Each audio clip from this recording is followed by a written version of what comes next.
Well, welcome everybody. My name's Susan. I'm the CEO at Farms, and I welcome you all to our sector conversation on the final draft specifications for TEI. I'd like to start by acknowledging the traditional custodians of the lands that we all meet on today. I'm on the Gadigal land and pay my respects to elders past, present, and those emerging leaders who are standing on the shoulders of their ancestors, fighting to bring children home to family and kin. One of the things I've reflected on recently, I've had the privilege of being able to go on a couple of trips. And as I've flown back into Sydney, it's my place that I call home. And I do now make a point of looking up to the sky, looking across at the beautiful green trees and out to the water. And that's something that I've really learned to bring home to my heart when I come home to my country and the place that I choose to call home. So we've what was going to happen today, our introduction to the session. So this has been a long journey, and I'm sure just even from our little sheep, a bit of sort of lighthearted fun today. I think we've been through all those sheep. It's been a long time, and from Farm's point of view, we've had consultations, we've written submissions, we've held at least 3 sector conversations, and really tried to bring home the voice of our sector, the frontline workers who really know how these specifications will play out on the front line. We know there's a lot of difficulties with some of the things that have come up around changes and how they're going to be adapted into our services. So I'm sure, like you, I really want to hear from DCJ about what these final specs are looking at. Of course, there's still opportunity, and I'm sure DCJ will tell us about that, to have your say. But we're literally at the pointy end now, and there will be a final deadline for those specifications to be closed. So what we'll cover today, DCJ and Claire Edmonds, who's the manager, Early Intervention Evidence and Strategy, will present on the draft specifications. I will then ask some of the FAMS team who've been out and about talking to the sector about some of the more high-level things that they may have heard. And there's also the opportunity for you to directly ask questions. So please put your hand up, and our wonderful Kaz will bring those questions in order. Or if you would prefer, you can put your question into the chat, and we'll move between both of those when we get to questions time. So without further ado, I will hand over to Claire. I know Anthony is with us today as well, and some other of the DCJ team. So between them, they'll be able to answer any of your questions, we hope. And if not, if they're put on notice, we will ask them to put them in so we can present them to you through our either the TEI Inform or through our fortnightly wrap. So Claire, welcome, and we look forward to hearing your overview of the specs and what has changed following the evaluation. Thank you so much, Susan. Good afternoon, everyone, and yes, welcome to you all. My name is Claire Edmonds. I'm the Manager of Evidence and Strategy in DCJ's Early Intervention and Inclusion Directorate. Before we begin, I'd like to acknowledge the traditional custodians and the owners of the lands we're meeting on today. I'm joining you today from the land of the Barramadigal people of the Darug Nation. I pay my respects to the elders, past and present, and extend that same deep respect to Aboriginal people here in this room today. The land that we all join from, wherever we are, is land that always was and always will be Aboriginal land. I want to start by drawing your attention back to the first slide that we had up earlier. As you'll see on this slide, we've actually put in the new name for the program, Community and Family Support, or CFS. Now that the Minister has decided on this name, we'll be using this to refer to the new program and, of course, the new specifications that are currently in draft. And, of course, this name and the program specs take effect from the 1st of January 2026. So moving on to what to expect from the presentation today. So we're here today to discuss the most recent changes to the program specifications, as Susan said, following the publication of the TEI and FCS evaluations and the extensive consultation process we had with you in the sector. So over the next 20 or 25 minutes, I'll be discussing a few things. First of all, we'll start with the TEI and FCS evaluation recommendations. We'll give an overview of the program specifications consultation process. We'll talk about some key feedback themes that we heard and the changes that we made to the specs as a result. And then we'll talk about some of the other feedback that we received during consultation about commissioning and implementation. We'll touch on next steps, and then there'll be some time for feedback and questions. So to start with, this next slide gives you an idea of the findings from the TEI and FCS evaluations and how they've been incorporated into the development of the specs. From the very beginning of the process of drafting these specifications, we used the insights and findings that were emerging from the evaluations and used these to build the specs. This gives you an idea of some of the key recommendations, some but not all, and I'm just going to give you a quick overview about how we've considered those in the build of the specifications. So the first one, recommendation 4, calls for increased flexibility in service provision and provider awareness.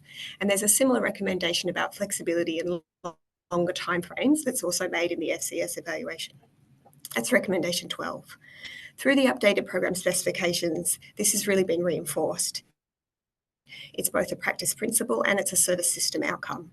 At its heart, this involves supporting diverse engagement methods to reach different client groups, recognising and responding to changes in communities and providing different levels of and types of support to people depending on their needs, recognising that those needs will change over time. This is a particularly important part of the program, given that we see and we continue to see the impact of natural disasters and the need for services to be flexible and respond to these changing circumstances. Additionally, there's a key program requirement that's around ensuring free and accessible services with flexible timeframes. This requires all services in the program to be available at no cost to clients, with no eligibility criteria for access and no specific time limit on the duration of service, with the minor exception of Family Connect and support. As you know, we've merged TEI and FCS programs into one, and in doing so, we've streamlined the program activities and service types to reduce duplication and simplify reporting. This helps to increase flexibility in service provision. And simplifying the program structure was also an opportunity that was flagged in the TEI evaluation interim report, for which we've received a lot of positive feedback through the consultation process. Recommendation 5 called for an increased focus on community engagement and partnership. This is something that we've been talking to LCSA about, and also neighbourhood and community centres gave us a lot of feedback about that in the consultation process. So as a result, we've increased the focus on community engagement. A new program requirement in the specs mirrors the intent of this recommendation in relation to partnerships, by adding an emphasis on referral pathways and sector collaboration with service providers encouraged to build and maintain strong relationships with local services around them, establish local referral pathways, and attend and participate in network and information sharing events and interagency groups. The community sector coordination service type will be critical going forward to support this coordination across the sector, as well as planning and collaboration. DCJ will also look at how interagency meetings and local provider forums can continue to support the implementation of this recommendation. And it's also reflected, as you can see on the screen, in recommendations 15 and 17 of the FCS evaluation. Finally, on this one, recommendation 6 focuses on updating outcomes measurements approaches in the program, in particular to reflect cultural outcomes and to consider the principles of Indigenous data sovereignty. We've done a lot of work in this space in close partnership with the ACO sector, and we've developed an outcomes framework, still in draft, for Aboriginal people and communities receiving services in the program. That's now part of the program specifications, and we're going to talk a little bit more in a bit more detail about that later in the presentation. So this next slide is about the consultation process. As we've already been discussing since we all came into this session, and you're all very much aware, we undertook quite an extensive sector consultation process to build and refine this specifications document. Between April and September, DCJ attended a number of sector information sessions, as well as delivered presentations about the program specifications, seeking your feedback, and that all helped to inform the design of this document. We were part of 16 online and in-person sector information sessions. We also requested feedback, written feedback on the draft specifications via the TEI mail box and also a survey. And in response, we received 81 submissions, which included about 600 individual pieces of feedback from the sector. Submissions were received from various organisations across the state, from metro, regional and rural locations, and this included from both TEI and FCS providers, and of course peak bodies and other stakeholders. We received a lot of positive feedback in the consultation process. Many of you told us that the specifications reflect what you're already doing, and in that way they reflect the way that you practice and deliver services. The particular topics that received a lot of positive feedback were around the Common Assessment Tool, the program structure, including the decision to integrate TEI and FCS, the way that we streamline service types, and the focus on improving and uplifting cultural safety in the program. Before we move on from this slide, it's just an important point to make. With 600 individual pieces of feedback, of course, not everything that you fed back to us could be incorporated into the specs. That's for a couple of reasons. In a number of instances, the feedback that we got was actually out of scope for the specifications as a document. And as I mentioned in the first slide, we'll touch a little later in the presentation on some of the other types of feedback that we got. But the other reason is, of course, the specs can't address every aspect of service delivery in practice, nor can it anticipate every scenario that might happen during implementation. For a program as large and diverse as this one, that would mean a much longer and more detailed document, which we don't think would be feasible or probably not very helpful. So now in this next slide, you'll see some of those key feedback themes that we heard in the consultation process. I'm going to be going through each of one of these in the presentation, but as you can see on the screen, the focal areas were how we use evidence in parenting programs and supported playgroups, the Common Assessment Tool, domestic and family violence, cultural safety for Aboriginal clients and communities, the role of community strengthening organisations, cultural safety for culturally and linguistically diverse communities and clients, service type definitions, the need for increased clarity and consistency in the document, a greater focus on accessibility of services and data reporting. What you won't see here on the screen, but I do want to mention up front, is material aid. That's something that you'll recall was removed as a standalone service type in order to streamline the service types. Still incorporated in other service types, but doesn't exist as a standalone. That's obviously in response to that evaluation recommendation I mentioned earlier around the opportunity to simplify the program. So during the consultation process, we did get some feedback from you that you felt it was really important to maintain material aid as a standalone service type to continue capturing data about people's material wellbeing. And obviously, with the cost of living being a major issue facing many people these days, we can understand why we'd want to keep our eye on that particular issue.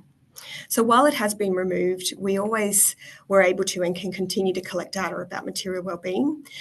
There is a reason for seeking assistance, material wellbeing and basic necessities, which can be used, and it's also an outcome domain. We've updated the frequently asked questions section of our website to reflect this and also cover off on all the other places in program reporting where material aid is captured. So jumping in now to the key feedback themes, we received a lot of feedback about the use of evidence in the program, about the approach, in particular about the approach we originally took around embedding evidence. That approach made it a requirement that all providers offering parenting programs or supported playgroups would deliver a program from the list of evidence-informed parenting programs or from the supported playgroups evidence scan. As providers, you told us that some of those programs and models were too rigid and restrictive, they could be expensive and impractical to implement, and they didn't always suit the local context or the group of clients that you're working with.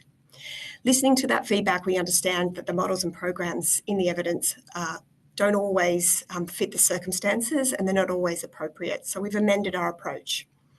In the new approach, we continue to embed evidence in the program, but we also make room for local innovation and building the local evidence base. The new approach in the specifications identifies 2 ways that providers can deliver parenting programs and supported playgroups. These include using an evidence-informed model from the list or the evidence scan, or using what we're calling a locally designed model. What we're asking you to do as providers is first consider the evidence-informed models and programs from the list and the scan. These are the programs that have been identified through research and evaluation to contribute to positive outcomes for children and families. So we want to make use of this evidence wherever possible. But where they're not considered suitable, service providers can deliver what we're calling locally designed programs or models, This option also covers situations where you might be delivering a program or model that you may not have designed yourself, but it's not on the list. So it might not be locally designed in the technical exact meaning of the word, but it's covered by this second option, locally designed models. In this instance, we're asking providers to give us some basic details of the program, the rationale for the model, and the evidence they have to support its use in the context. We've put together a really simple form to capture this information, which is available on our website. And we've also recently uploaded some examples of what a completed form would look like to help guide you. The evidence we're asking you to provide doesn't have to be formal evidence, doesn't need to be an evaluation or a study. It can be client feedback, survey results, practitioner knowledge, score data. And the purpose of this exercise is to help us understand what's being delivered and why, including where there are gaps, and that will help us to support the growth of the local evidence base. Importantly, it's not designed to be a compliance activity. It's also a useful exercise for you as a provider because it helps you reflect on the models that you're delivering or proposing to deliver and why. And it helps you also think about the evidence-informed programs that you could consider for delivery, including whether that's an adaptation of that model, in which case it would be the locally designed model. You would generally only need to complete this form once prior to the start of your contracting period for the program models you're intending to deliver. However, if you subsequently change the model or program that you're being delivered, then you would be asked to complete a new form.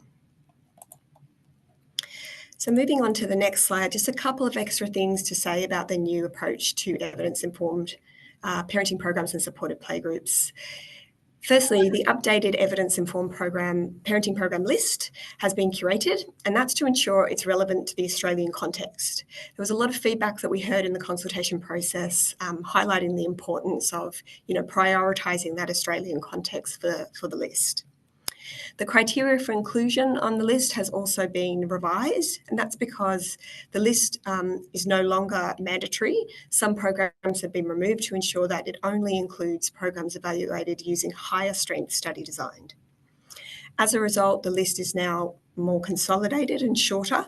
Again, this is because we received feedback suggesting a shorter, clearer list that's easier to navigate was what was needed. So there's now only 37 programs on the list. When it comes to supported playgroups, if you are choosing to deliver a locally designed supported playgroup, service providers will still be required to use the best practice principles in the supported playgroups evidence scan and also align what they're delivering with the early years framework.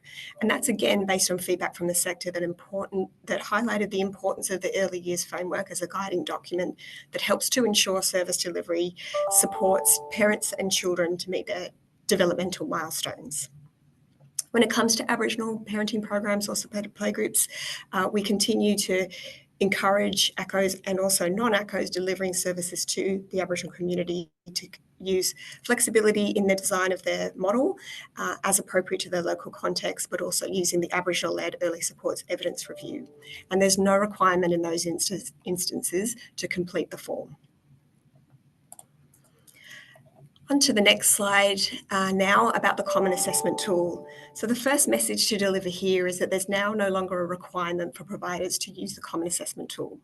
Through the consultation process, we actually had a lot of positive feedback about the Common Assessment Tool, including what it can accomplish for families and the sector as a whole.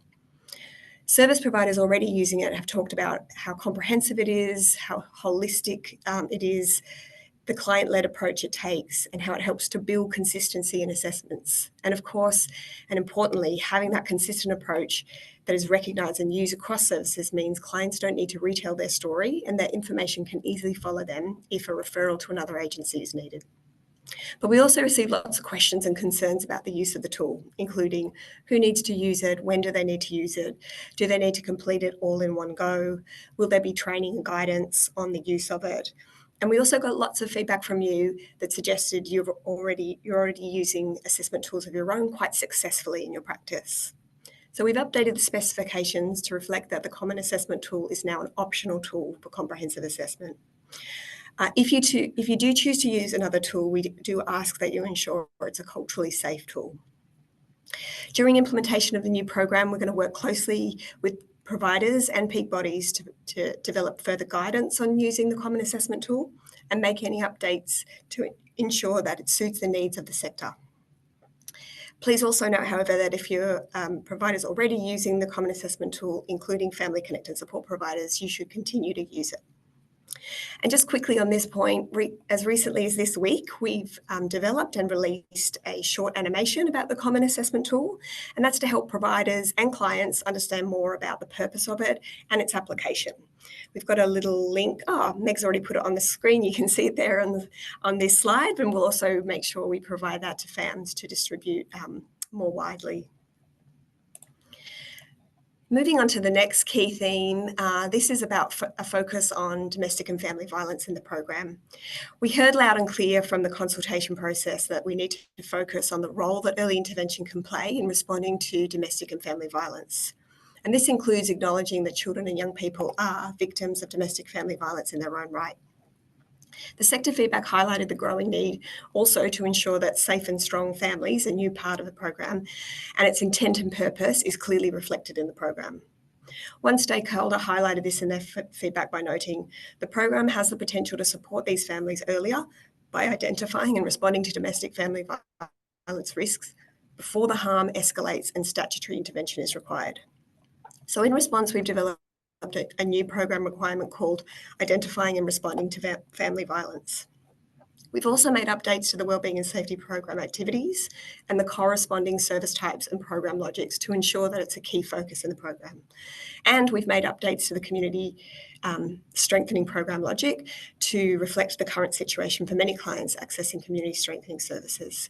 We did that because across the consultation, no matter what kind of service you're delivering, it was noted that such a prevalent issue that services come into contact with all the time. So we felt it was important to reflect it in all parts of the program. This next slide is about outcomes for Aboriginal people and improved cultural safety. From the very early versions of the program specs, we've put a strong emphasis on cultural safety at a service level.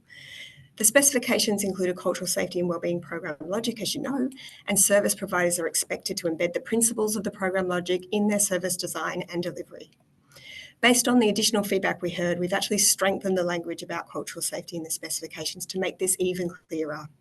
We know from your feedback that you're also interested in seeing more detail on what implementation of this will look like, including how it will be monitored and assessed.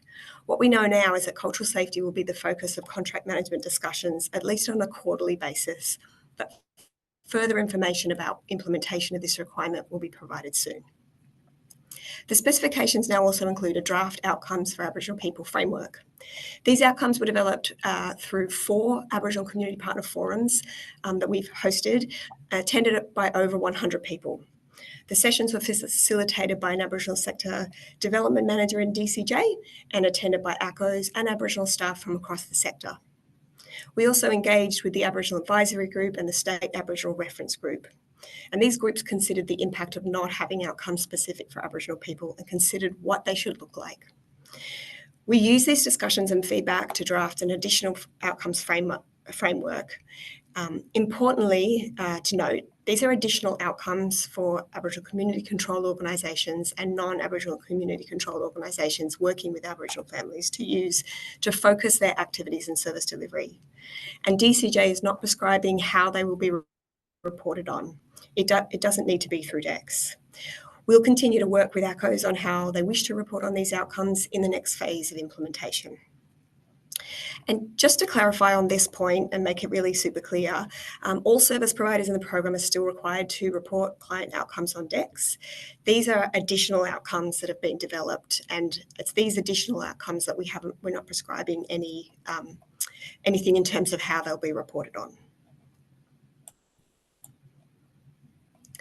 The next slide you'll see on the screen is about increasing the focus on community strengthening organisations. So during consultation, we received a lot of feedback from the sector that suggested community strengthening as a program activity hadn't been adequately described or valued in the specifications. I want to take this opportunity to start by emphasising that community strengthening continues to be a keystone part of the program. Community wellbeing and safety fostered through community strengthening providers build the foundations for lasting conditions to support children, young people and families thrive, especially when they're in need. And the TEI evaluation findings and insights made this really clear. In response, we've added additional content to strengthen the importance and value of community strengthening organisations, including neighbourhood and community centres. We've reviewed the description in the program activity and added more detail, particularly around the role of neighbourhood and community centres in their use of the community development approach and how they build and sustain social infrastructure. We've included language of community-centred in the service system outcomes and localised service delivery as a key service delivery principle. These are also the focus of these key concepts are also the focus of a shared commitment to collaboration document, which DCJ is working with LCSA to develop and will hopefully be announced very soon. So moving to the next slide, this one just gives you an idea of a series of other changes in addition to those kind of key ones I just explained. And this was really about highlighting and reinforcing existing key concepts and principles to really ensure there's more clarity and consistency in the document. So the key changes that we made, we looked at the way cultural safety looks for culturally and linguistically diverse clients and communities in the specifications, and we built in some additional context and guidance around how that's achieved, and that could include, where possible, the employment of bilingual staff, service promotion in community languages, and we also made some updates to the program logic to reflect the unique needs of culturally and linguistically diverse young people. We've also updated the language in relation to Aboriginal cultural safety to include the term responsiveness. This reflects feedback that we receive from Aboriginal stakeholders that cultural safety is not a uniform approach. It's determined by the needs of each unique local community. So being attentive to and responsive to those needs will help us build cultural safety in that local context. We made some further updates to clarify service type definitions to assist service providers and contract managers in the design, contracting and reporting. We received feedback and numerous questions, which indicated to us that it's not always clear to service providers which service type to select. So we've tried to make that decision easier by updating and simplifying the definitions, and also where possible to make them more distinct from one another. But there will be more guidance on this as we update the data collection and reporting guide. We're also preparing some additional FAQs, as Susan mentioned, to help in particular around service type definitions for parenting programs, family capacity building, youth individualised support, social participation and community engagement. If you're still unsure about how service types and how they reflect the services you deliver, we really encourage you to speak to your contract manager. And to ensure clarity and consistency, we also commissioned a plain English editor to review the specifications. And we plan to have a graphic designer look at the document before it's finalised to ensure greater accessibility for the reader. A couple of additional changes to note. We've provided detail on the program requirement around free and accessible services to make accessibility and inclusive service delivery much clearer. And this has some extra detail on service design and delivery considerations. We've made some changes to the language around core components in response to your feedback to reflect that there are instances where coverage of all 5 core components for preventing child maltreatment might not always be possible or appropriate. So previously we talked about where coverage was not possible by one provider, a referral to another service provider was necessary, but we understand that's not always appropriate. So we've softened the language here to account for these situations, and we encourage practitioner discretion and judgment of client need. We've also made some changes to the language to strengthen and make clear that target groups in the program are not an exhaustive list. The target population for the program, of course, is intentionally broad to capture the diverse clients that benefit from the program. It's for children, young people, families and communities within New South Wales who are in need. And the specifications also set out that services should reflect local priorities and needs. The evaluation showed us that TEI is reaching the target groups with 45% of TEI individual clients being in a priority group. But what that also means is that the other 55% are people from other groups, including local priority groups that you work with. We've also updated the section on data collection and reporting in the specifications to increase the frequency of data collection to at least quarterly. Feedback we received suggested that more frequent data collection would support meaningful, informed conversations with contract managers about progress. And we now also have the benefit of the TEI evaluation, which provides validation of our data collection and reporting system. In particular, the collection of score data is a helpful outcomes monitoring tool for the program and for informing program service provision. It's also showed us as well, though, that there's opportunities to improve data collection and reporting through the data quality improvement strategy, and we'll continue to support the implementation of this strategy with you. I also want to mention here that the consultation process brought up a number of questions about data collection and reporting. For example, unidentified and identified clients and score requirements. What will they look like in the new program? This detail will be provided in the data collection and reporting guide still to come. So this nearly final slide just gives you an outline of some of the other feedback that we received through the process that I mentioned, often more related to recommissioning, contracting and program implementation. Just wanted to raise this with you because we want to assure you that this feedback has not been forgotten or neglected.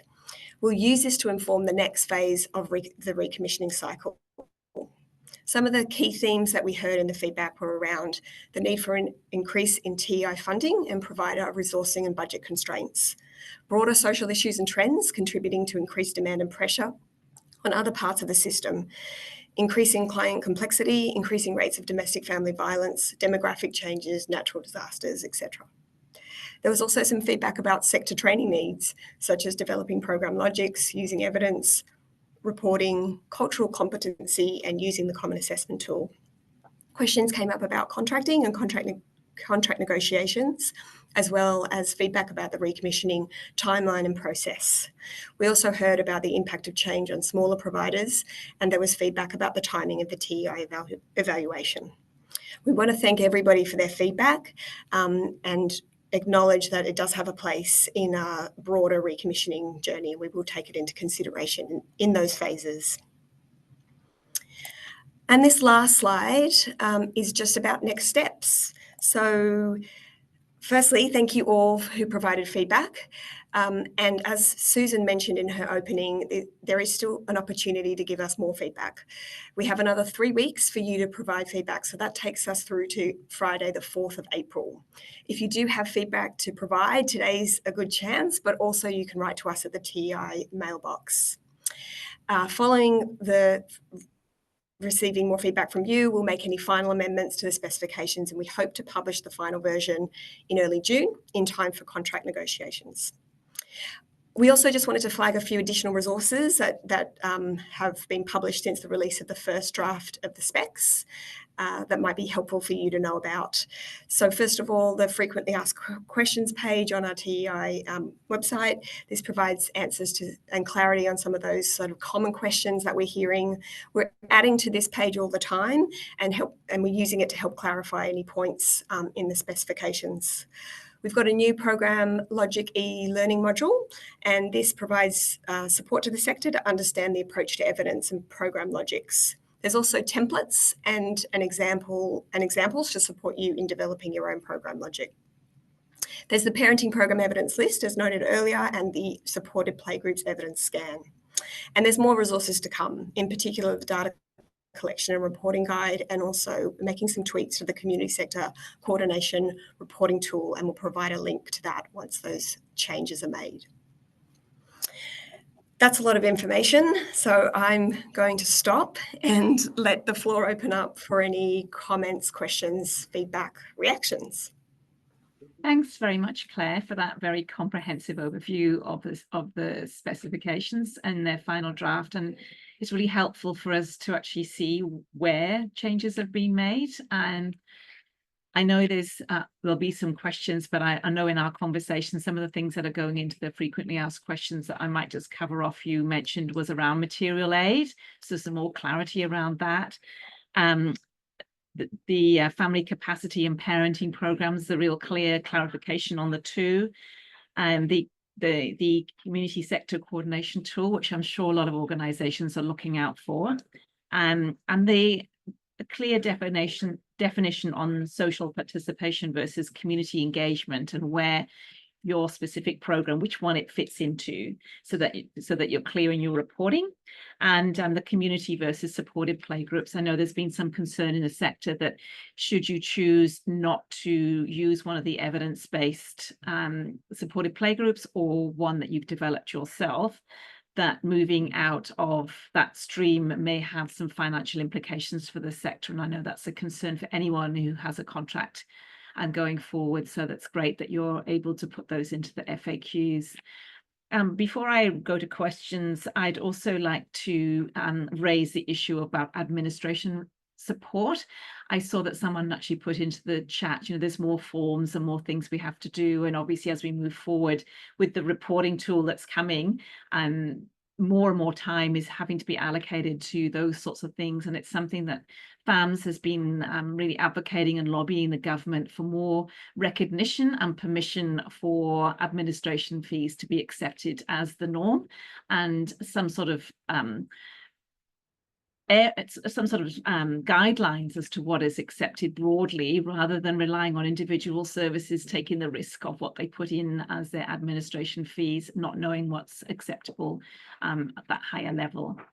I'd like to quickly just, I know I've charged our team to be out and about and talking to the sector about their views, and I'll just check in with Lisa. What sort of feedback have you been getting from your sector, the conversations you've been having with the sector with these new specs? Yeah, sure. Thanks, Claire, for that presentation. I guess there's some clarifying around the supported play groups and the parenting programs and that list in particular. So having some more, there's a template now, so people can actually, if they're delivering outside of the those programs that have been identified at the scan, is there a way in which the people, when they start sending through to the CPOs and that gets approved, to have that in some kind of repository where people could just go and grab that as an example? Like at the moment, you've got Circle of Security bringing up great kids and the cultural parenting program.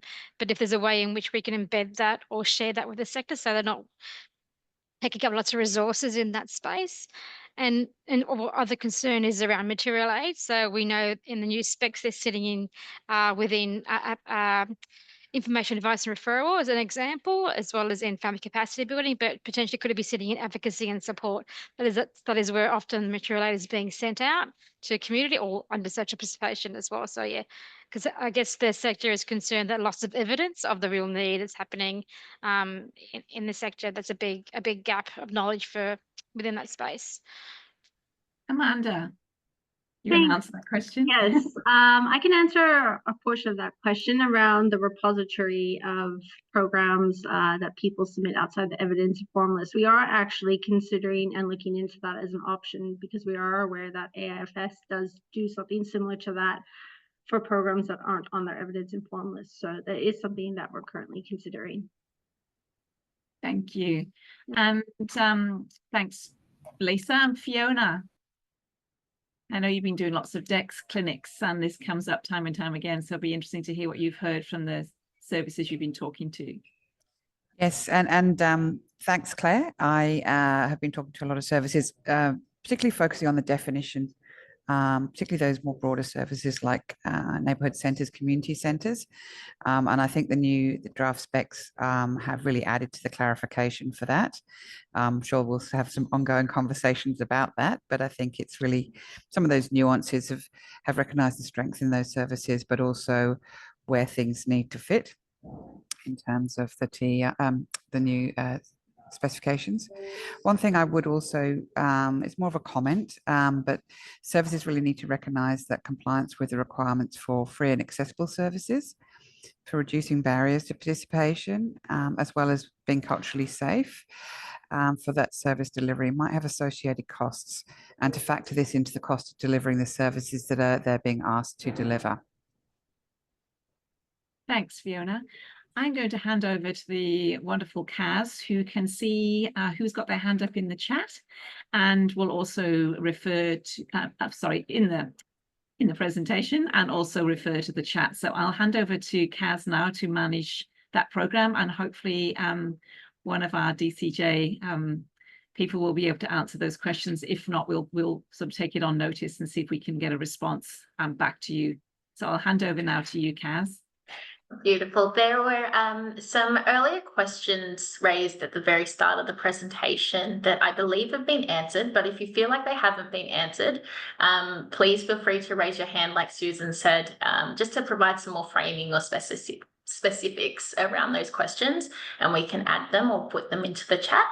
I will go to Angela to start. Hi, Angela. Hey, thank you so much. Thank you for the presentation. That was really succinct and extremely helpful. It is wonderful we have these renewed opportunities to refine and tweak and feedback, so I'm very grateful for that. For me, what I'd like to flag is the work around the community strengthening stream. And I acknowledge, Claire, that you said it doesn't include everything, but you've got some priority targets. I think we do need to be specific around and other in community, not only in terms of vulnerability, but also the broader community that can contribute to support the vulnerable. And I think that's something that's missing, that building community and neighbourhood and relationships, we don't want our vulnerable constantly being in silos with other vulnerable. We actually want them to be part of wider community. And that's where we build their capacity and opportunity. And I think that something that's missing in the work so far is a recognition of that. And that actually requires energy and resourcing and effort. And, you know, that could be people who can volunteer and contribute, who can donate resources, who can donate to help with employment and training, who actually participate in group activities, health and wellbeing, where the people that are vulnerable are not constantly surrounded by the poorest and most disadvantaged. And we've seen in that neighbourhood centre context, which is what we do all the time, that when we actually bring everyone together and everyone belongs, regardless of their circumstances, that's where we get the best bang for buck. And I think that's just a bit of a missed opportunity so far. I just thought I'd flag it. Thanks, Angela. Wonderful. I'll go to Margaret now. Thank you. Lots and lots to say, but I'll try and limit it. Thank you. What I wanted to say was I'm being selfish as a sector development organisation, hardly even mentioned really a lot in the program specs, and I still don't think that the program logic is suitable, which I've had my CPO meeting today and discussed. I feel like the program logics have become more a departmental document. I don't feel that they're actually owned a lot now by the services, and I think that they should be co-owned documents, and I think that needs to be looked at because some CPOs exercise a strong rigidity around them. And if we're local placed and meeting other needs, then there has to be some flexibility around that. So I'd like I might resubmit something I've already written on it. The other thing on the no cost, and I think that everyone's thinking it and I need to say it, we've got costs, we got indexation of 3.75, and this will sound political, but it's not meant to be, it's the reality. But the minute we walked in the door on the 1st of July last year, we actually had cost increases of 4.25% based on wages with super increases. The real issue for us is long service leave, permanent portable long service leave coming up. So there's another 1.7% unless NCOS can argue for it to be covered, and the other peaks. But the issue is our insurances have increased, our power have increased. We're actually now continually having to cost shift. So it's fairly easy to say, I'll factor it in, but we're actually having to move from direct delivery into compliance and legislative requirements.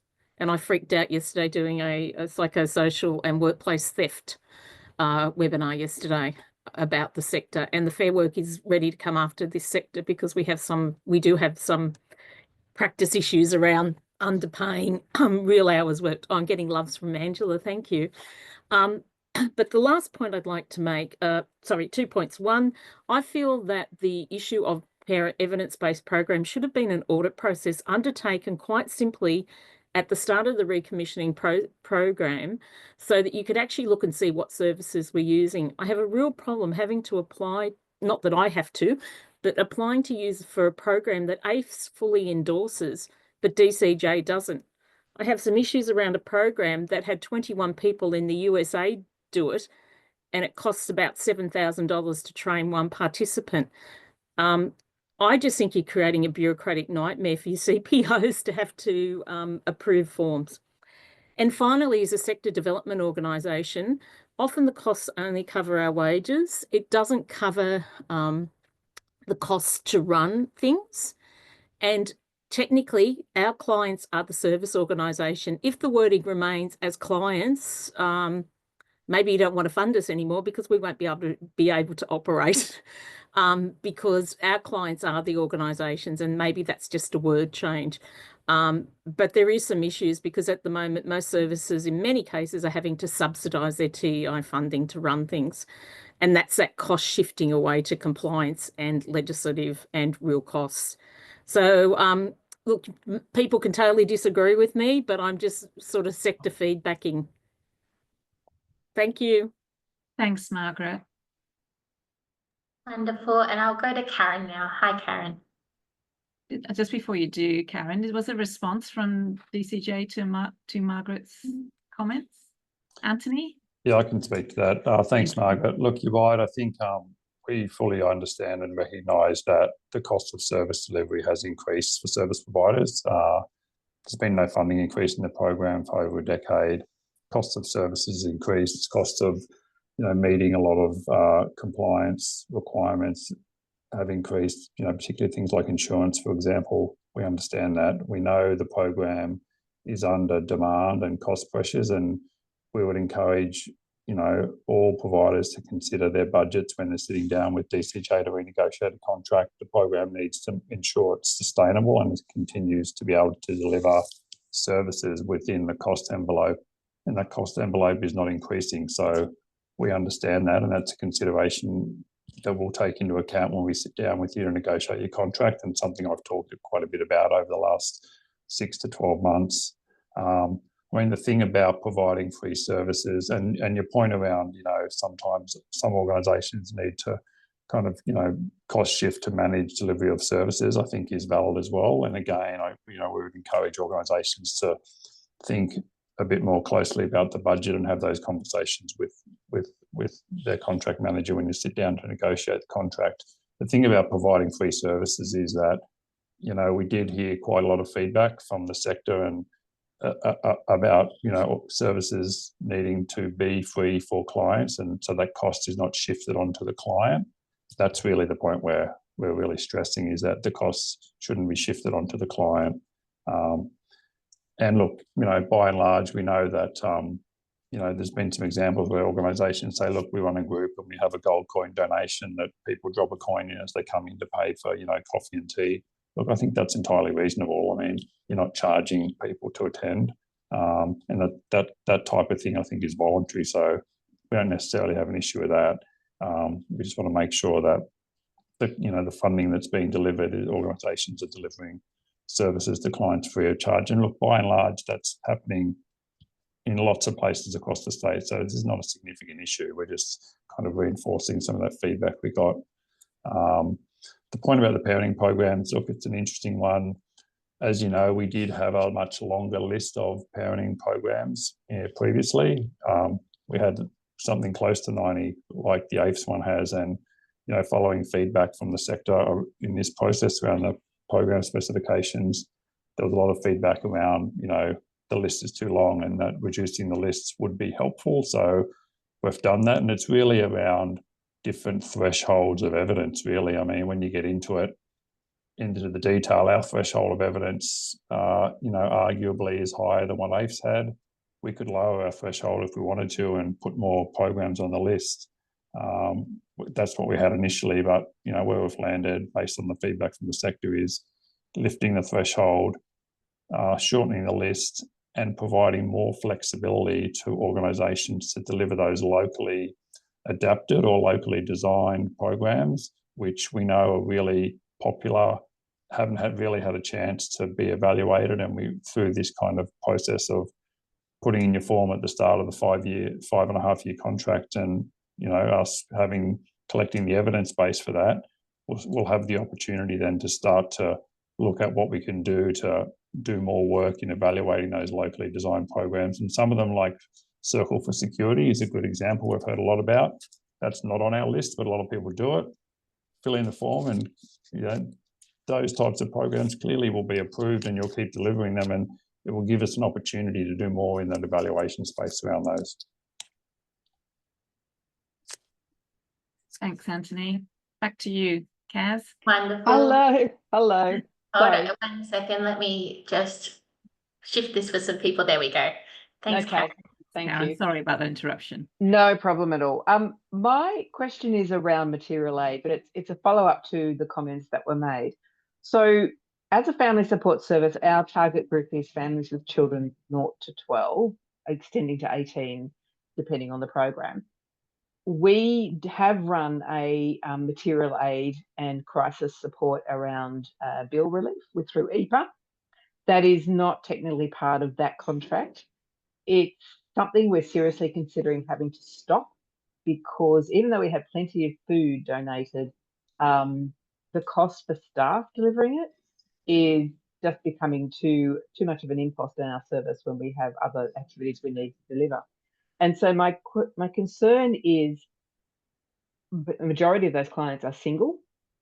We are targeted at families, 0 to 3. I'm trying to work out how we can support a service to do this, but it's not something volunteers can do. Let me be really clear, because a lot of these clients are very unwell and can escalate quite quickly. So my question is there a space for this anywhere in TEI? Is there anyone we can talk to collaborate to make this happen? We're happy to continue doing it for families, but for single people, which is the majority of people coming to us for food and bill relief, we really need somewhere that another service can provide this with some funding that they can access.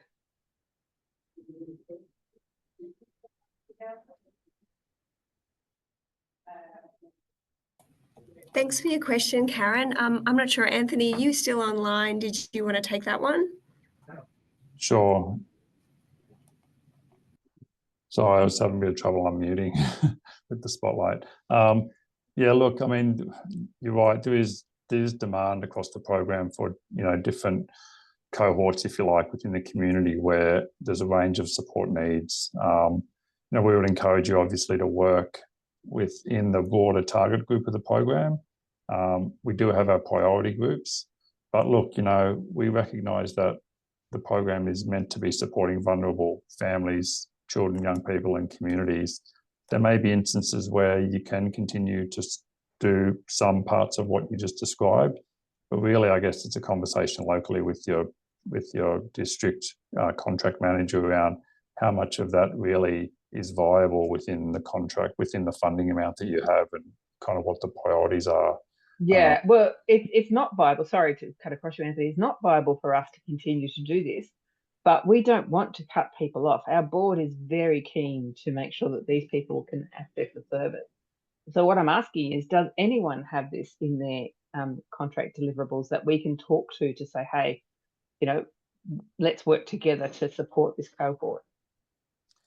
As you know, simply providing material aid, it used to be a service type, but now it's part of a range of other service types, because the feedback we got, and particularly through the evaluation, was really it's just a function of case management, if you like, or case coordination for people. So in terms of the service kind of being delivered, that's a change we've made in the program. But I think what you're probably calling out is a wider gap across the wider service system around, being able to provide that type of support to people on a much larger scale. And look, we only have so much. The resource as based in TEI is constrained, as you know. We only have the funding that we have, and it means that we have to make some very difficult decisions about where to target our resources and effort within the funding that we have. And I think what the group of people you're talking to, yes, there's gaps in the service system and there's gaps in other, parts of the service system in DCJ, but wider than DCJ really.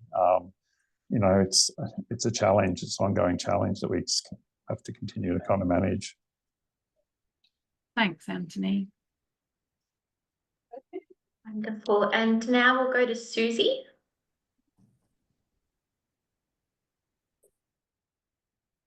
Hi, everyone.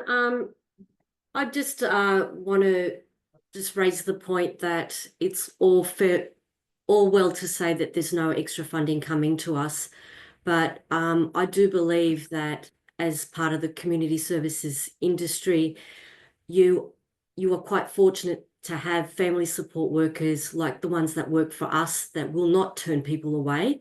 We are exceeding numbers of our targets. And it's really, really difficult to turn around when someone's knocking on your door wanting some aid or support, and you're going to turn around and say to them, oh, sorry, we don't get any more funding. We can't help you anymore. Please go somewhere else. Oh, by the way, there's wait lists there too. So it's just a comment, putting it out there that for 10 years, we don't have another dollar to put forward to circumstances where cost of living is beyond supporting people out there. Just a comment. Thank you. Thank you, Susie. And it's certainly something that FAMS is consistently lobbying and advocating. And every time we get the chance to be in front of a decision maker, that is the number one priority for the sector. Thank you again for your comment. Susie, your hand just raised again. I just want to make sure there wasn't anything you wanted to add. Thank you, Susie. Just bringing it back to a comment that you made earlier, Anthony. There's just a follow-up question in the chat. Just wanting some clarification. Anthony, are you saying that we can negotiate the client numbers? And there's another question that follows on to that that's a little bit deck specific. So I might actually see if my wonderful colleague Fiona or Lisa feel comfortable raising that one. Just given that it's where they're the space that they work in. Yeah. Look, just on that outputs question, look, when you sit down to negotiate your new contract, which will kick off in January, look, it's a new contract. I mean, we will sit down with you and negotiate that contract. You'll have an opportunity to talk about, the activities you're delivering, the service types you're delivering, what the outputs are, where you're putting your effort, what you think is important. It's a negotiation. We're interested in having that conversation with you. And as I've said a number of times, we understand the demand the program is experiencing in terms of client numbers. We know there's no new funding. Costs have increased. Sustainability is important. So we need to take all those things into consideration, yes, when we sit down to talk to you about your new contract. Thank you, Anthony. And I'll just go to Lisa now quickly to ask the next question. Yes, so it's a question from Dorothy about the quarterly update, upload into DEX. They're saying even though there's going to be in the new specs less data to upload, it does still take 3 to 4 days to conduct the upload or data entry process. So I guess, is there a way in which they can reduce the admin load even further on the sector? It would be really good to answer that question, Anthony. Well, look, I think, what we'd encourage organisations to do is to enter their data regularly into DEX, whatever, client interface platform you're using. Regular data entry, is probably the most effective way to kind of manage that. But at the same time, we do understand that organisations have different kind of processes and procedures in place. The data reporting will be streamlined with the new program. As you've seen, we've significantly reduced the number of service types and duplication. So I think once we get into the new program, we are expecting that some of that admin will decrease. However, obviously, if your client numbers are increasing and you're putting a lot of individual client data in and kind of unidentified client data, yes, that's a burden. But in terms of some of the duplication in the system with the changes we're making, we're expecting that to reduce somewhat. So can I just say, Anthony, the expectation is from some CPOs for the identified data, and that does very time consuming. And I guess when you have big numbers, I've seen some supportive play groups with 300 clients. So you can imagine the targeted space that the admin load is quite high. So I guess to really reflect that back to you from the sector, that's a big issue. Yep, it is a big issue. And I think it is a big issue. We understand that.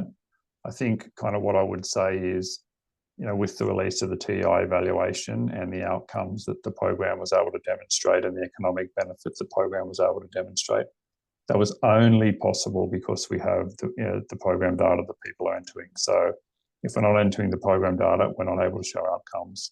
The data that people are entering, all the effort that people are doing, we know it takes time, but the turnaround and the use of that data to demonstrate outcomes and the economic benefit is significant and substantial and has never been done before in DCJ for a child protection early intervention program. So, just to reinforce the importance of that data, but also recognising, yes, that it is a burden. Wonderful. Thank you, guys. Dorothy, I can see you've just raised your hand. Was this in an extension or of the previous question or a new one? I can add you now. Thank you. It's just for clarification. Thank you for your response, Anthony. But the point that I was making was specifically for those organizations that bulk upload into DEX. So we actually do enter with great regularity into our own system, but then the bulk upload process is not as straightforward as pushing a button. In our case, it actually takes 3 to 4 days, and it doesn't matter if it's a month's worth data or 3 months worth data or 6 months worth data. The process is exactly the same. So the person in our organization who holds responsibility for this now over a 6 months time frame has to do it twice rather than once. And that's more the point that I was trying to make. Yeah, okay, it's a fair point. Thanks, Dorothy. There's another question in the chat here. Will there be a list of evidence-based group programs that could be used with young people, similar to the list for parenting programs and supported playgroups? We're not planning on releasing a list of programs that support young people, but what we would do is encourage you to have a look at the youth evidence reviews we have on our evidence portal. There's a number of those that were done by the University of Sydney together with the sector. There's a lot of really rich evidence around what works in supporting socio-emotional wellbeing for young people.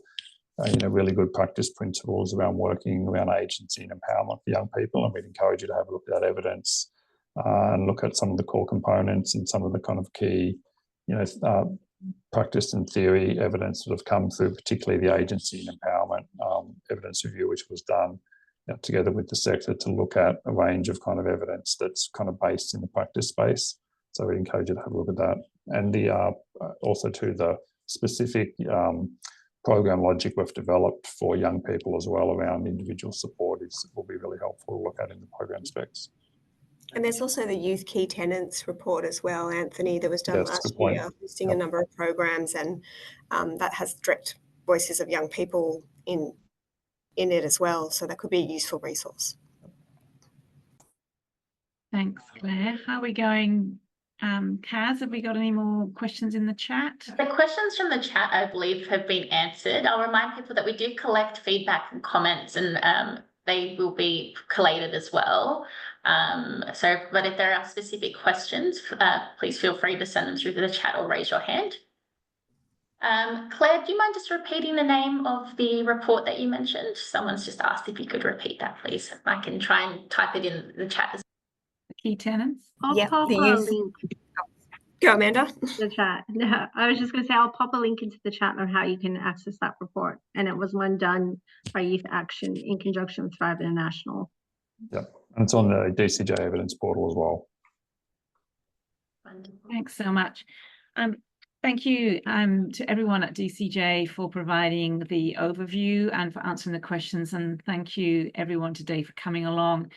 I think the lesson learned from me, just even thinking at the beginning, the sort of anticipation of getting to this final stage, what I've ended up is a feeling of that real disconnect between the bureaucracy of a contract requirement to provide services and the services on the ground who are unable to turn people away, and the incongruency of it's not in the contract, therefore we can't service you when someone is knocking at your door. And it's a reminder to me as a CEO of a peak body, the importance of really pushing and lobbying the government to reinvest. And it's certainly something that we will continue to do. And thank you for everyone who shared those stories, because it really helps us to even pull those into submissions that we place when we are lobbying and advocating for further funding.